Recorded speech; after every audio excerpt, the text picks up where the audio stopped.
The way we take care of ourselves is ever evolving. And what we know for sure is that our mind and spirit are linked to our physical body. And that our wellness seems to extend into our communities and the planet we all share. It is very, very clear that wellness is interconnected.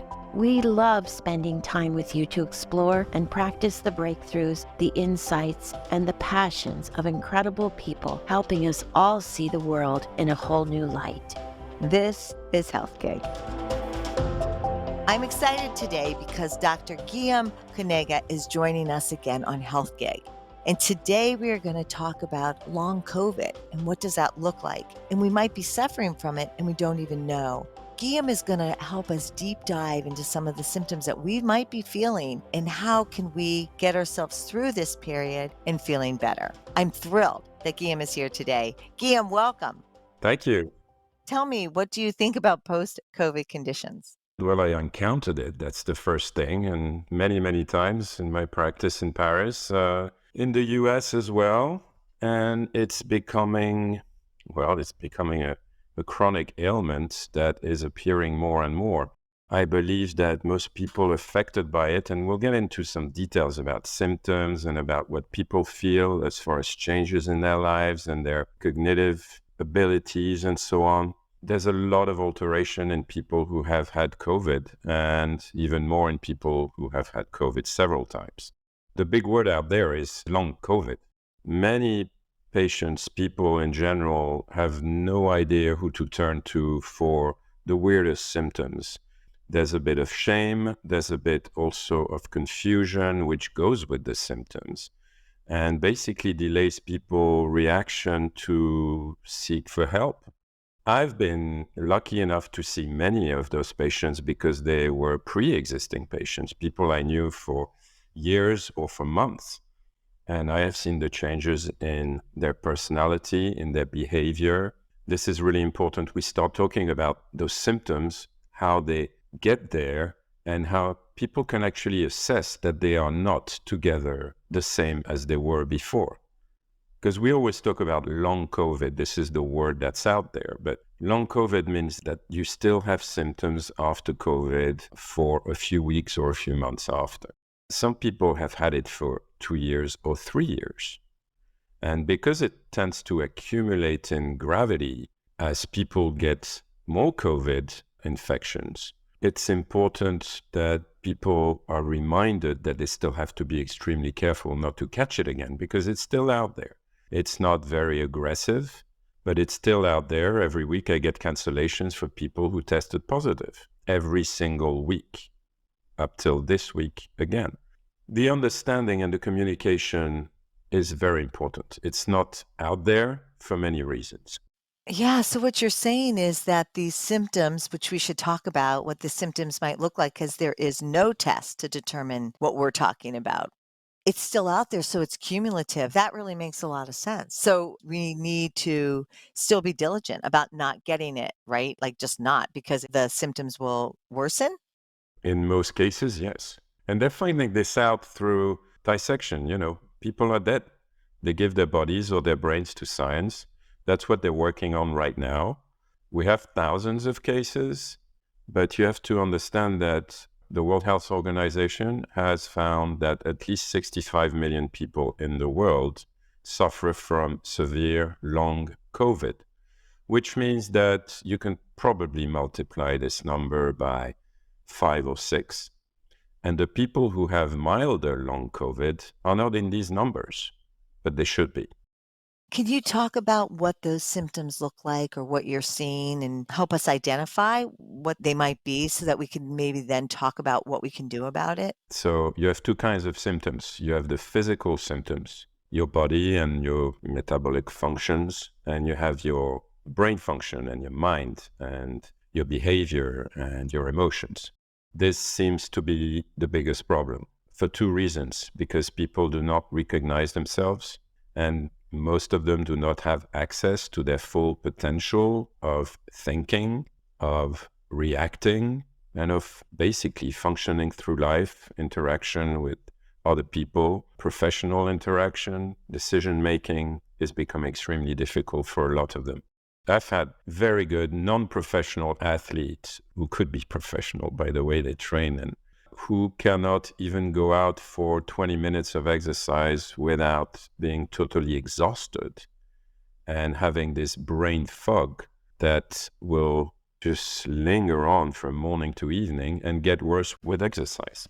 Why is that happening? So before I answer this question, I'm going to tell you about all the symptoms that are pretty classical in the presentation of people who still suffer from COVID weeks or months after the infections.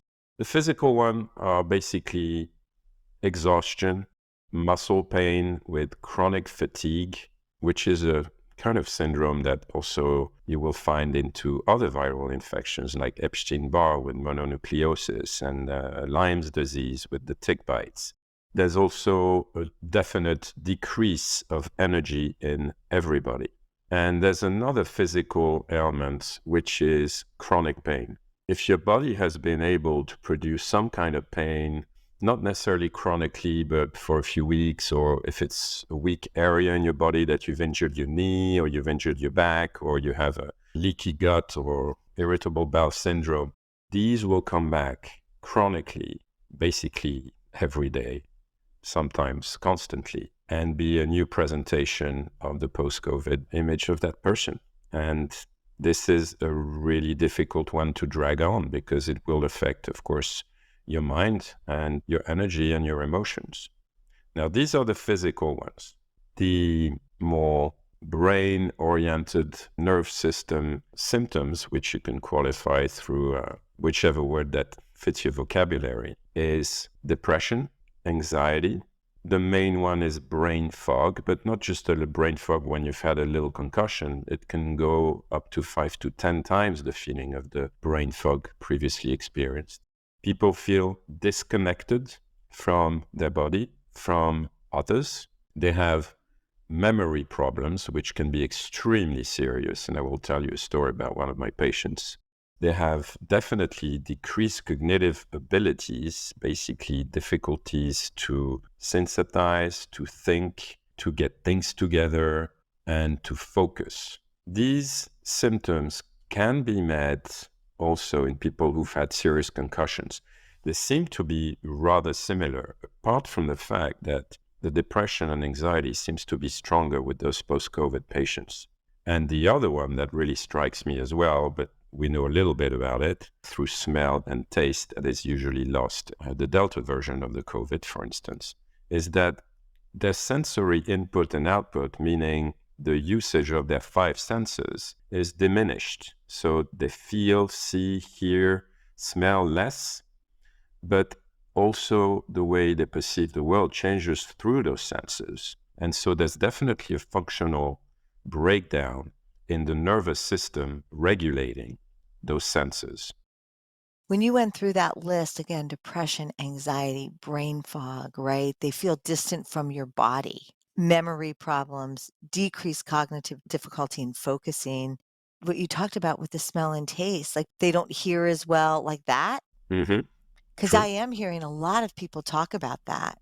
Yes, but because it's so vague and people are so disconnected from what they feel, it's extremely hard for them to decide if they are well or not well, if this is temporary or has this been going on for more time than they think it has. And people are basically confused. And also, I think as we were talking about before, people just want to move off of COVID and on, right? Like they just want to move on and off. So this is not good news, but it is good news. Do you know what I mean? Like it is good news because as you said, if you could start identifying this, you've got some ideas on how we can actually get better. And what I heard you say, and it hit me, was you can still get COVID and you don't really want to get COVID because these symptoms can then only get amplified. And then if I had it several different times, it's going to get that much worse. And we talked about the role of inflammation, and I think that would be interesting for you to explore with us too. What causes this with the virus is that following all these studies of cadavers, they have found out 2 things. They still find the virus months later in the tissues of the human body. They can be in organs, muscles, blood vessels, mostly, and in the brain. The actual brain problem is that the virus hits the vascular system, basically veins and arteries that feed the brain with nutrients and oxygen and takes all the toxins back from its function. It seems to attack the walls and the cells of the walls of those vessels, which makes them bleed and it makes them inflame. In turn, because you have a decreased functional blood supply to the brain and also a decreased blood flow on the other side through the veins, which basically are the vessels which take the blood full of crap and bring it to the heart and the lungs and the kidneys. Because of that, the brain starts to swell and the brain starts to inflame. And they've actually defined very clearly what happens in the brain is that some people don't know that, but we have basically two kind of tissue and textures and colors in the brain. We have the gray matter and the white matter. The white matter will actually connect and pass on information to the gray matter that can do the job of just about everything the brain does. It's like a bridge. It links basically different places in your brain, but the problem is that those places in the brain have sort of blown up and it's plaguing the tissues. So there is scorching of the cerebral cortex, especially in its nerves. The hippocampus, which is the central part of the limbic system inside your brain that takes care of memory and managing emotions with amygdalas. People are suffering directly from those brain areas being affected. And that's why they produce anxiety or depression. That's why they have memory difficulties. That's why their senses are all messed up, because the cranial nerves feeding and making those senses function are not connected anymore. That's an incredible explanation of what's going on in our brain post-COVID, right? And so basically, everybody would experience this, but everybody is different, right? So what makes somebody get these symptoms over somebody else? Or can you even answer that? I can try. Right. It's like everything else. Some people will get the flu. They're all together, and you have one or two people who won't get the flu. Why? Being affected by the same virus will, like Epstein-Barr, for instance, it can run in the whole family within a week. Why do people react differently? Because our defense mechanisms are different. So they are more or less good or bad or extraordinary. So that's how we fight everything that comes into our systems. If you have a weak immunity for so many reasons, because of your diet, because of previous ailments, because you already have inflammatory diseases, your immune system is already busy fighting something. Like you just had a tattoo, your immune system will be busy trying to get rid of that ink for years, for instance. So it gets it weaker. So it's not as ready like an army. It's like the guys are sleeping or half of the guys are sick. The army is 50%. It's harder to fight a virus when you don't have full availabilities. And it depends on your previous affections, what you have suffered with, what are your tendencies. If you're already slightly depressive or anxious, it will enhance those symptoms. If you already feel chronic fatigue syndrome for whatever reason, you will get hit super hard by chronic fatigue. You won't be able to get out of bed in the morning. It will be very hard for you to go for a walk. And everything that includes, mobility and engaging and firing your muscles. So this is all a question of what do you come with when you get hit by the virus? And how is your system going to fight it? And I'm not even talking about all the chemicals or pollutants that run in your body and that disable some functions of some of your organs, like your liver or your heart, that need to be in top shape to fight this virus. But this virus, like lots of other viruses, like Epstein-Barr and Lyme's disease, which are well known, they stick to you. They stay in your body. And we didn't know about that with COVID before because we thought it was a flu-like virus, but it's not. The flu, it goes. We don't find it anymore. But this one tends to stay. And when it's gone, because it's done damage and created changes in the tissues, these changes become the problem. Therefore, the symptoms linger on and can actually aggravate. Don't forget, we're talking about people who still have symptoms up to COVID. Luckily enough, most of the population who's been affected has gone altogether better. Although, if they really look inside and listen to their body, they will realize that some things are not as they used to be. You can be down 5%, 10% on some functions. And you're not sure, and you're like, oh, it's because I didn't sleep last night or this or that. And you just accept it because it's very difficult to assess.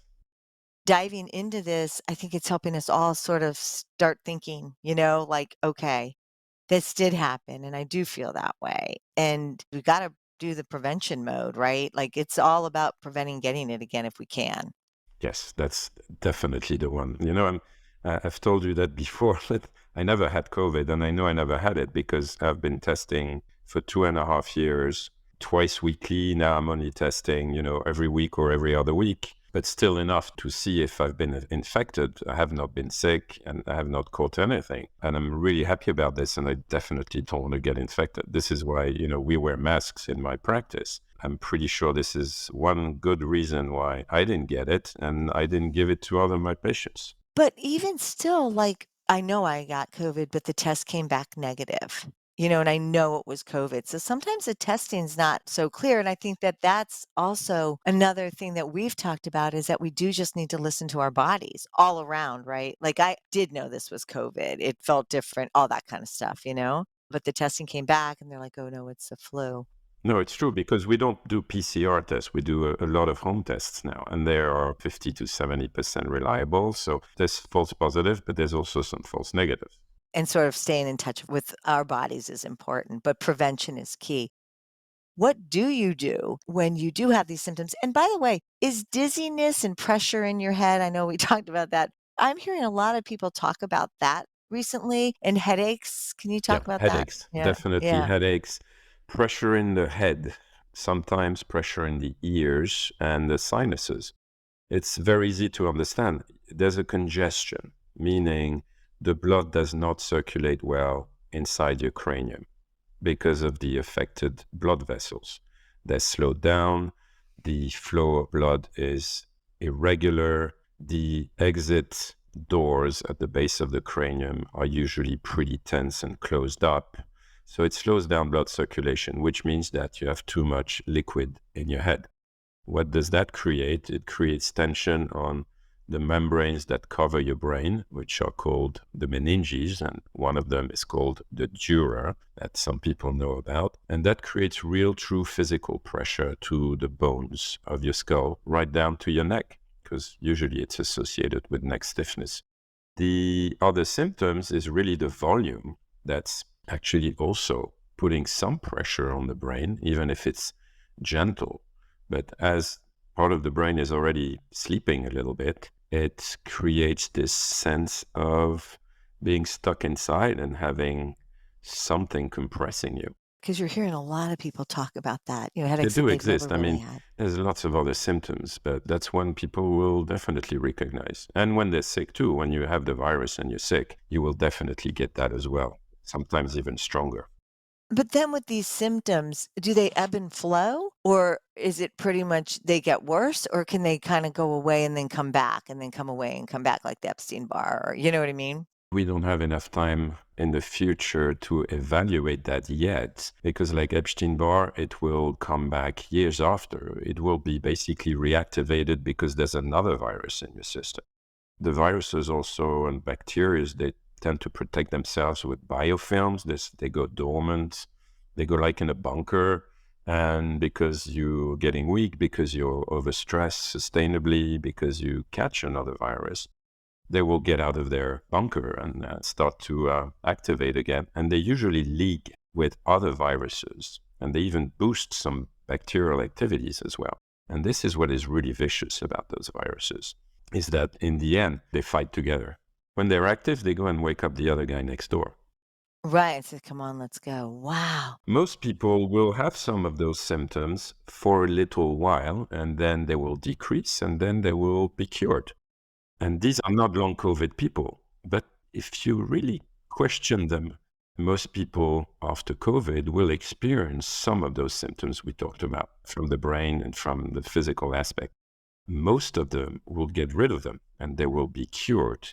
But if there was a questionnaire like what we're talking about right now, they will find that they do still have some kind of symptoms in a mild form in the brain department or the physical department or the breathing, because, it affects the lungs as well.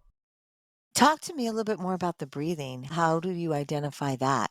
What we know is that when you're sick, you have been affected on your lungs. This is why we had respiratory distress and the hospitals were full of patients potentially dying if they were not helped with oxygen and getting and taken care of. Now, this is because the virus affects the vascular system, and it's the veins and the arteries of the lungs, creating inflammation, buildup of fluid, and respiratory distress, and unfortunately, so many million deaths. This is what has killed most people. It's breathing, not having the possibility to carry on breathing. The thing is, the lungs, they're an organ like the liver and your intestine. They get rid of toxins through breathing. They take the oxygen, they release all sorts of gases that are residues from the functions of your cells in your body, whether it's your muscles, your brains, anything, your skin, and so on. When they're affected like this, and you find that in long COVID, people still find respiratory distress and exhaustion on effort. They find it's hard to get up the stairs. It used to be fine, but it's not anymore. It's like this virus is just echoing in time in those people. It's funny because I had some of the symptoms after my second vaccine. It took me about 4 months to recuperate. And, I do a lot of sports, I do a lot of cardiovascular activity, but I was definitely affected. In the end, it came back to normal, but it took months. So imagine when you're sick with the virus, that can hit some people more than others. So same principle as the brain, it affects the blood vessels that feed the organs. And therefore, the principle is good for all organs. We are just hit in the face by the brain symptoms and by the respiratory symptoms. But I have so many people with long COVID who have problems with their livers and their kidneys for the same exact reasons. Is that because we find those strands of viruses in those arteries and in those veins everywhere. What are the symptoms from that for the liver and the kidney? So liver is the most important organ in the body. It has 9 major functions and have roughly 11 vital functions. The liver, when it's affected, can get inflamed, which creates hepatitis-like symptoms. So extreme fatigue, chronic muscular pain, of course, exhaustion. The liver is also very much linked to some emotions like anger. And therefore, when you're deprived of expression of your functional organ in the emotional field, you will feel deeply, deeply depressed. These are the main symptoms that people will feel. But it's funny because with my patients with long COVID, part of my treatment plan is always detoxifying specifically liver and kidneys. And of course, the rest of the tissues as much as we can, because that blood circulation is not doing the job. So the detoxing of the liver and the kidney, that'll take care of detoxing the brain as well. Yes. That whole, okay. So it's a whole Absolutely. body focus. Yeah, well, the liver, the lungs, the skin, the kidneys, and the intestine are the trash movers. They're the truck, they're the driver, they're the guys who pick up the trash. And they put it somewhere where it can go out, through your skin, through perspiration, through your lungs, through breathing out, and through eliminating feces, bowel movements, and urinating. When those organs don't work well, the trash packs up. I mean, it's like in Paris a month ago. Well, the trucks did not come anymore. Where's the trash? In the street. And it's building up to 9 feet high. Same principle. You rupture the chain of cleansing in your body, you get stuck and you clog everything. What you're saying, it's almost like a pile-on, right? So you've got these symptoms and this is happening, now this is happening, now this is happening kind of thing, right? And you know how the brain functions so much less well, I would say, when you have not hydrated, when you have eaten, too much bad food for 2 or 3 days, you are not performant with your brain after that, for sure. because there's a lot of crap in the system. It's like people who are constipated, they keep the part of their toxins inside the bloodstream and it goes back and stocks in organs, and the brain is one of them. You and I was fortunate enough to be able to come in and we worked on my symptoms, but can we talk about what the protocol is? Like, how do we go forward? And as you said, people will get better. And what you talk about and teach and share is maybe a pathway to getting better, another pathway of getting better, right? That you've used with hundreds of your patients, correct? Yes, there was no recipe out there. So I just started to try and understand what was going on with this virus, getting a lot of information. Unfortunately, in the beginning, we had misinformation. There was things coming out. In the end, they weren't totally true, not because of the research, but because it was complicated. I just had to start working clinically with my patients and really start all over again and ask them about the symptoms and identify where those symptoms were coming from, basically what organs were at stake. Some people were most infected in the lungs, some people were most affected in the liver, some others more in the brain and the nervous system. The first principle was to identify that there was inflammation. There was a lot of toxic residues from these inflammations and from the fact that the blood was not circulating well and that the blood vessels were hurt and damaged. The first thing to do is to cleanse, is to get the trash workers on the move. Depending on the types of organs that are more affected, you target the cleansing with different types of recipes. The second most important is to get people out of inflammation. If you carry on having inflammation in your body, you just push the system to carry on doing what it's doing. And you encourage the virus to hurt the vessels. You encourage the vessels to clog more, to dysfunction. So what can we do against inflammation? Not take corticoids and anti-inflammatory medicine. That's not fixing anything, unfortunately, but it's decreasing the functional inflammation in your body. And the number one remedy is your diet. And the number one remedy in diet is the strict paleo diet. Paleo diet takes out all the carbs and all the sugars out of your food. So no refined sugars, but also no carbs, which are the slow sugars, which are all the flours, the grains, so pasta, rice, quinoa, bread, biscuit, pizza dough, you name it. This is all carbs. And dairies, milk, cream, cheese, anything made with that has lactose, and lactose is sugar, and those products have a lot of lactose. So there's a lot of sugar. So these are out. So that's the anti-inflammatory diet, which will cool things down inside your body and enable your immune system to start repairing your blood vessels, your swollen brain, your clogged liver, your congested muscles, and it works. Just that, just doing this diet and cleansing already takes care of 50% of the business. That again just shows how diet is pretty much your way of kind of determining your life, right? It is, and it's just a proof. You just ask anybody to try this diet for 1 month and just do that. Ask them to look back and assess the changes. They will all come back with feeling better, less symptoms of this, having a clearer mind, being less foggy. So cleansing, anti-inflammatory diet. Then you need a lot of water. Your brain needs 20% of the water you intake every day for your whole body. You can increase that by 30% when it's repairing. So people who don't drink enough or who do not hydrate enough, and I need to get on this because this is so important. You can have somebody drinking 2 gallons of water a day and still not be hydrated. We know the brain consumes a lot of water, and even more when it's repairing from swelling or inflammation. Now, to hydrate is not the same thing as drinking a ton of water.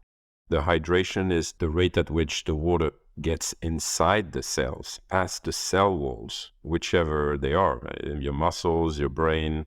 You can drink so much water and not be hydrated. So you have to make sure that you take electrolytes and microelements that actually activate the cell walls to open up to get that water transporting those elements to inside the cell.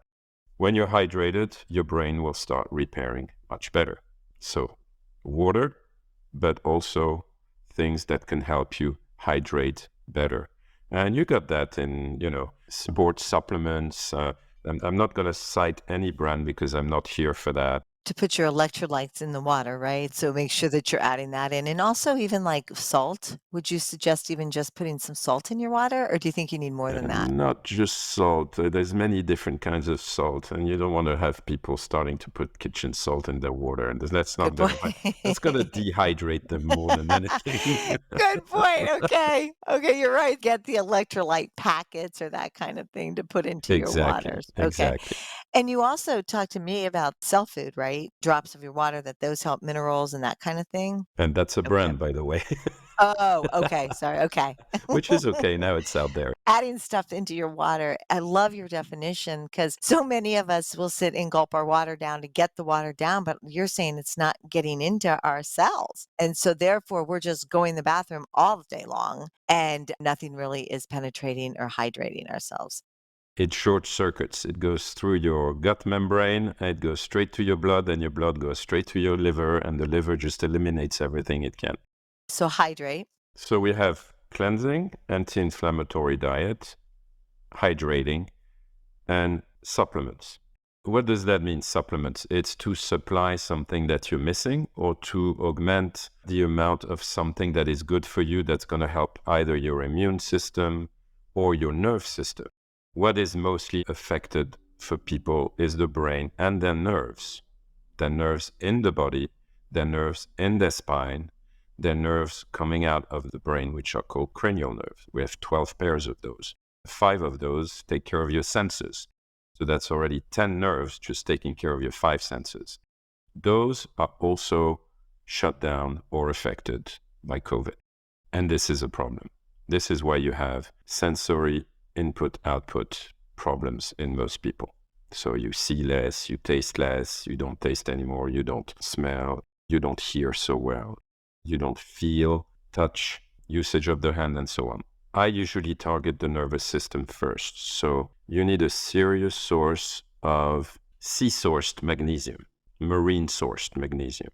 Magnesium is indispensable for nervous system cellular function. It helps the flow of information from the nerves to order what the rest of the body needs to do, to tell your hormones to produce, to tell your muscles to relax, to tell your organs to activate or deactivate, and so on. Magnesium is so important for your brain and your nerves. So you have to take between 300 milligrams and 500 milligrams of marine-sourced magnesium twice a day. Why marine-sourced? Most of the magnesiums on sale in pharmacies are large molecule. They are sourced from the earth. They have the same name, the same look of molecules, but they are bigger. And by being bigger, they're not absorbed by the cells. You can clearly know that most magnesiums out there for sale penetrate cell walls, therefore become active for whatever organs you want to target, between 7 and 12% max. That means that if you want 100% of your needs, you have to take 5 or 6 times the amount of magnesium that your body cannot absorb, which will immediately send you off to the toilets with diarrhea all day. Okay? So it doesn't work. And it doesn't work enough because you need serious supplementing. So marine source magnesium is very, very tiny molecules that are absorbed between 75 and 82% by your cells. So you can see the ratio. So it makes it like the world champion compared to the other ones. So make sure your marine source for your magnesium. And this will for months, literally for months, until you are symptom-free. And then you can cut the dosage by half and you carry on for another year to secure good functioning of your nervous system. And is there any downside? I mean, can you overdose on magnesium? Yes, of course you can. The overdosing always results in diarrhea. So the more you take, not the better. Good point. So stick with this. Okay. The dosage is important here. So the second one for your nervous system, your brain, your nerves, your cranial nerves for your senses, are omega-3 fish oils. extremely important. You need to take high doses of it. And don't forget, we're talking about long COVID people who suffer after COVID of ailments that are changing their lives, brain symptoms, physical symptoms.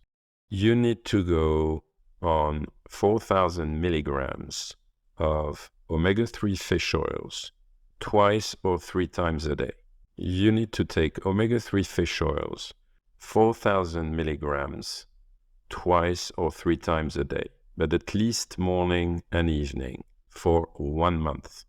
So that's 8,000 milligrams a day? Up to 12, yes. That's for 1 month. Then you reduce by half for another 2 months. And then you just take 2,000 milligrams every night for 6 months. There are exceptions. You have to understand that omega-3 fish oils tend to thin the blood. People who are taking anticoagulants cannot take those doses, and they have to talk to their doctor, cardiologist, whatever. Do not even try taking those doses if you are under anticoagulants, because you're going to bleed. That's very, very important. Now, I'm repeating the doses. You take between 4,000 milligrams morning and evening, or 4,000 milligrams 3 times a day for 1 month. And how do you know which one's the one you want for you? Can you know you're tolerating it Yes, at if that you level? start Okay. having hematomas on your skin every time you bump yourself, like basically the blood is thinning too much, you just go down until it does not. But for the first months, you got to go on high dosages. There was a really interesting doctor that I met years ago who was working on research on fish oils for concussion in professional football players. And he was trying to find a way to actually inject it into the blood. And he's always told me, you have to go very high doses in those people because the brain has to restore. What omega-3 fish oils do is that every time you are calm and not using your brain very much, it restores. It helps rebuild cellular function and connection. So this is why it's so important to have those doses. So you do this for 1 month and you cut it by half for another 2 months. And then you just go down to 2,000 milligrams at night, not in the morning, at night. When the brain is sleeping, it restores better. And you do that for 6 months. What about the amount of DHA, the amount of EPA? Like The how does that play in omega-3 this? fish oils are all balanced the same. This is just what you need. You don't want to start fiddling with, I'm getting this brand because there's more of DHA or, no, you don't. And the other supplements, they depend on what organ is affected. So if you have a problem with your liver, we'll give supplements for your liver. If it's your kidneys or your small or large intestine, we'll give something for that. But it's important to target everything that is affected in your functions. Can you explain to everybody how your approach is as an osteopath? And when we come in, how you actually treat someone? So that's the other important part, is that because there is so much tension, pressure around the brain and the neck where your vitals come out of, the arteries and the veins, the cranial nerves, the information through the spinal canal, through your spinal cord, it is important to make sure that everything is open.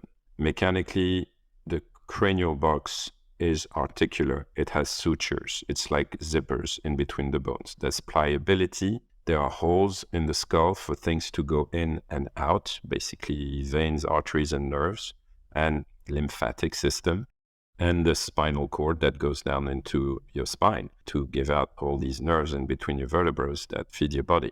This has to be functional. You cannot leave it there. Everybody with long COVID has a cranium that is dense, that is not moving, has compression between the skull and the first cervical vertebrae. There is tension in the dura, which is the cover of the brain, the meninges that attach at the base of the cranium at the first, second, and third cervical vertebrae, and also in your sacrum at the base of your spine. This has to be loosened up. So we have specific techniques to open those holes for the brain to let things flow naturally, decrease tension on the dura, and decrease pressure on the nervous system. This immediately activates a better brain and spinal cords blood circulation in and out, so arteries and veins.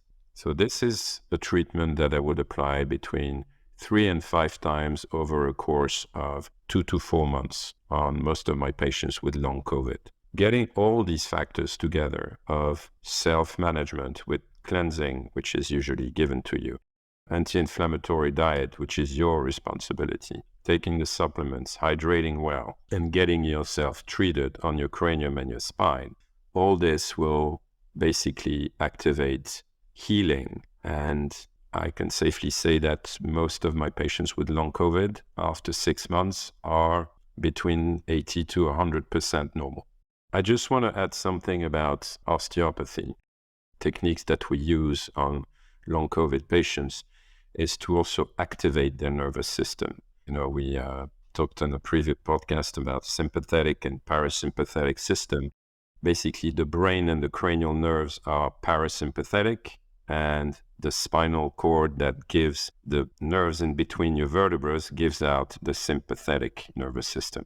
So we have techniques to accelerate or slow down either, especially the cervical sympathetic system, the nerves that come out of your cervical spine, that take care of your thyroid, of your heart, therefore the blood vessels, that supply the blood vessels of the carotid artery, subclavian artery, everything that goes up and down to and from your brain needs to be taken care of. And we do that. And we also, as you know, work a lot on vagus nerve, but also the olfactory nerves, the one that gives you the ability to smell, which is just above your palate at the base of the nose. We can reactivate function of these cranial nerves by manual techniques. And people suffering from hyposmia, which is the loss of smell, actually get so much better when we use those techniques on top of the rest. This is sort of the true holistic. I mean, you guys, when you come and visit you are touching our body, you're feeling it, you're asking questions, you're finding where it is in the body, which is kind of the way medicine was sort of intended, right? Actually, it was like that at the beginning of the 20th century. Doctors were heavily trained in organ palpation, finding a size of the organ, feeling the organs, knowing if they're congested, if they're loose, if there is some density, palpating nodes, nodules, growth, evaluating mobility to assess your spine, to assess your senses. They used to spend a lot of time taking care of you up until, I would say, the 70s. And then it started disappearing. I've got some of my friends are gastroenterologists, and I said, well, you palpate and percuss to find the liver, to see if you've got gas, to see if this is well in place. And so I said, no, not at all. We just do medical imaging now. I said, my God, you lost the best part of you. Right. So we picked it up on the road, because it was just left over. It's actually the French osteopath who invented visceral osteopathy, and they got basically their data and inspiration from a French doctor in the 1900s who wrote so much about organ palpation and organ function. And how long have you been practicing? Since 1986, so 37 years. And this recipe that you've developed is so incredible. And as you were talking, I was thinking, with the exception of the fish oil being so high, it's sort of a way of living, right? I mean, you want to keep fish oil in your diet at the 2000 milligrams or whatever works best for you. But you're saying after this, you may find that this is the way you're going to live. Yes and no. You have to be careful not to over-supplement. If you are magnesium deficient, like 75% of the population in Europe and the US is, yes, you should take your dose of magnesium every morning. Fish oils, we have another problem here. We're depleting the ocean of small fishes. We are therefore killing the big scavengers and the big fishes, the big predators.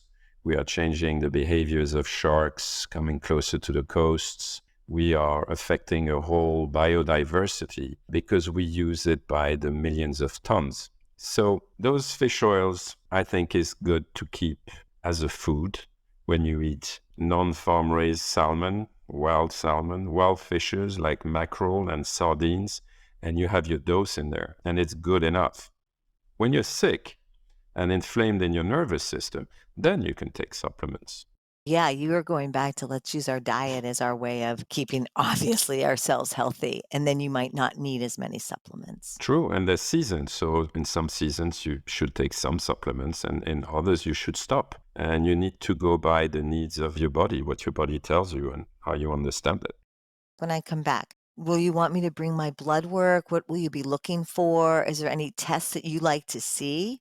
Right now, with long COVID, there's not much showing up except sometimes inflammation, liver levels that are up, liver enzymes. We can see some dysfunction in the lipid panel with the fats. It's not just cholesterol, but other fats as well, triglycerides and so on. It gives you an idea that the body is dysfunctioning, and it gives you an idea of the organ that's dysfunctioning. I mean, it can be, markers for your liver as well.